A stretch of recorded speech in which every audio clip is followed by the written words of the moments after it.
Bonjour à tout le monde, moi je m'appelle Raouf et c'est mon premier cours d'AutoCAD. Aujourd'hui, on va voir comment créer des blocs, pas des blocs normaux, mais des blocs dynamiques. Ça veut dire des blocs qui changent selon les besoins. Alors, si vous voyez ici, c'est une ligne de brisure, mais une ligne de brisure automatique. Regardez ici, ça change de deux côtés. Aussi ici, c'est ma brique, c'est une brique coupée. Et je peux augmenter le nombre de briques. Et c'est super utile. Là, c'est la laine pour laine d'isolation. Et vous voyez ici que ça change aussi. Aussi, c'est une section de bois. Et c'est une section de bois dynamique aussi.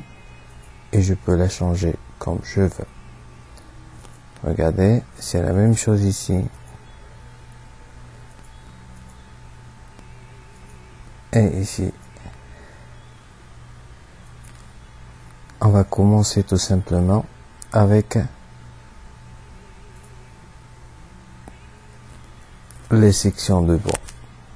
Alors, ça c'est mon bloc. Je vais le décomposer. Là, ça devient des lignes normales. Alors, on va créer un bloc. Point d'insertion. C'est très important de savoir le point d'insertion d'objets. Les objets aussi. Et le nom. Section de bois.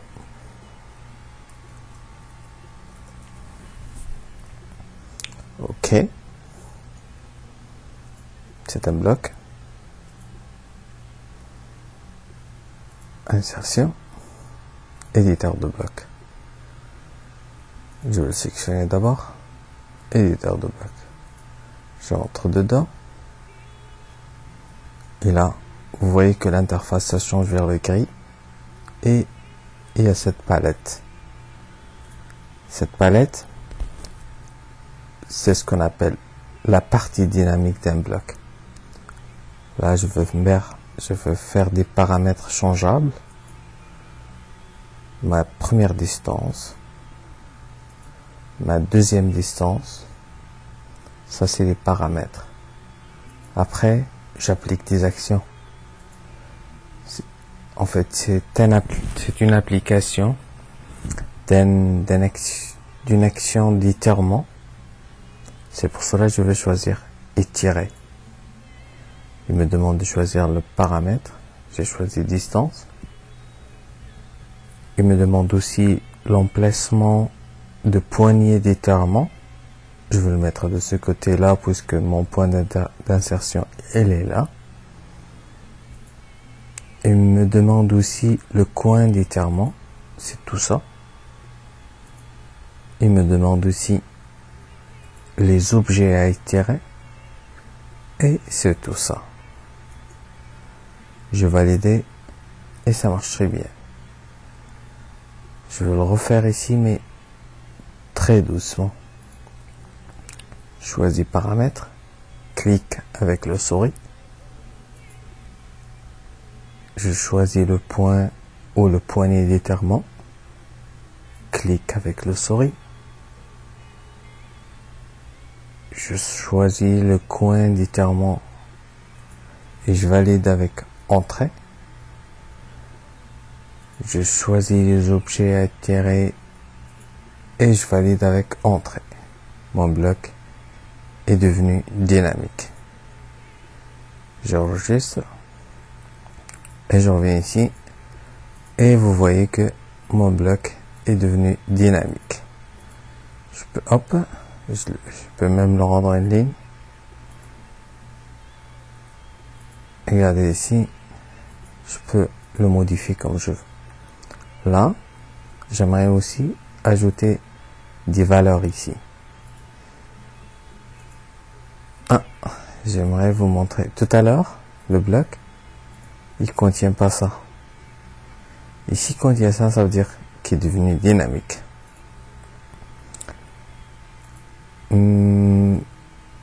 Je peux lui appliquer aussi une action de rotation. Ça veut dire, si je place ma section de poutre de bois, et après, je me rends compte que il fallait le tourner.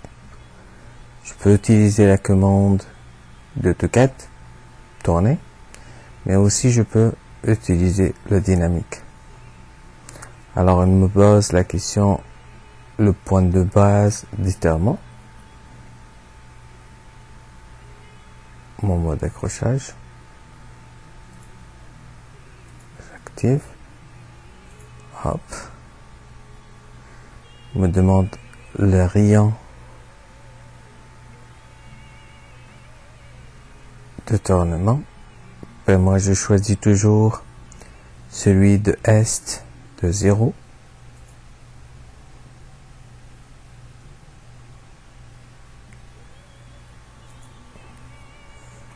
Et vous voyez ici qu'il y a l'angle 1.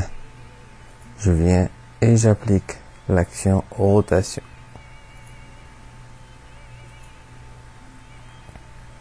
Et j'ai choisi les objets. Enregistrer et fini. Regardez ici qu'il y a pour la rotation. Je peux le tourner comme je veux.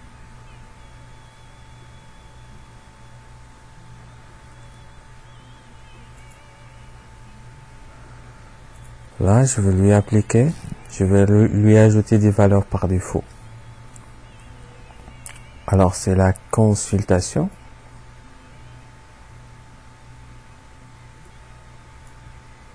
Elle est là. Je vais appliquer des valeurs ici. Action. Consultation.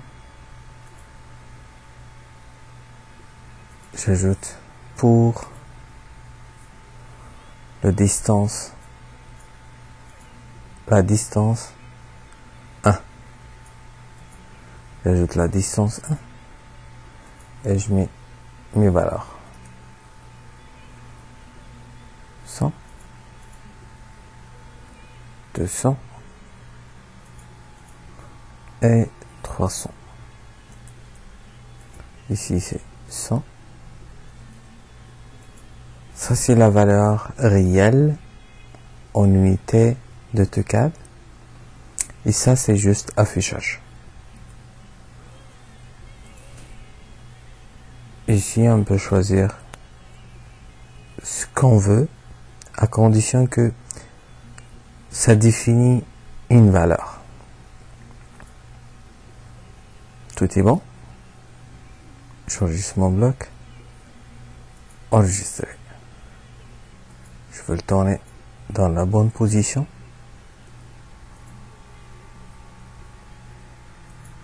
Ici, 300. Et c'est changé vers 300. Vous voyez 300, 100. Et ça change vers 100. 200. Et ça change vers le 200. Je peux aussi contrôler le paramètre vertical. On va revenir sur éditer le bloc. Ok. Puisqu'on a fait une consultation pour la distance 1, on va ajouter une deuxième pour la consultation pour la distance 2. Et comme ça, on peut modifier les deux. Mais il y a plus intelligent que ça, c'est que depuis la consultation 1, je peux changer les deux au même temps. Alors, je reviens sur ma consultation. Elle est là. Clic 3. Je sélectionne. Ça, c'est pour modifier la sélection. Ici, afficher le tableau. Je vais ajouter la distance 2. Et ici, je peux lui dire 150, 100 et 50. Pour le 2, c'est 200 par 100. Ça veut dire la moitié de largeur. Et 300 par 150. Je peux ajouter des autres aussi. Je peux dire 150. Je peux ajouter des valeurs que je veux par 25. Et je peux mettre même 10 par 5. Ici, je vais ajouter 50 fois 25. Ici, c'est 10. Et je peux ajouter le 5 pour dire que c'est 10 fois 5. Ici, c'est fois 150. Ici, c'est fois 100.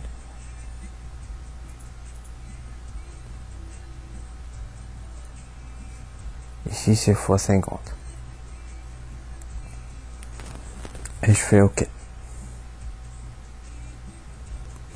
Je ferme et j'enregistre. Regardez ici, le changement, ça va être pour les deux. C'est pas comme tout à l'heure pour un seul côté. Maintenant, ça va être pour les deux côtés. Vous voyez? C'est 10 et c'est 5. C'est 50 fois 25. Et c'est 100 fois 50. Et sans oublier toujours que je peux faire la rotation. Et revenir à l'état initial. C'est fini pour aujourd'hui. La prochaine fois, on va voir les blocs dynamiques réseau. Merci et bonne soirée.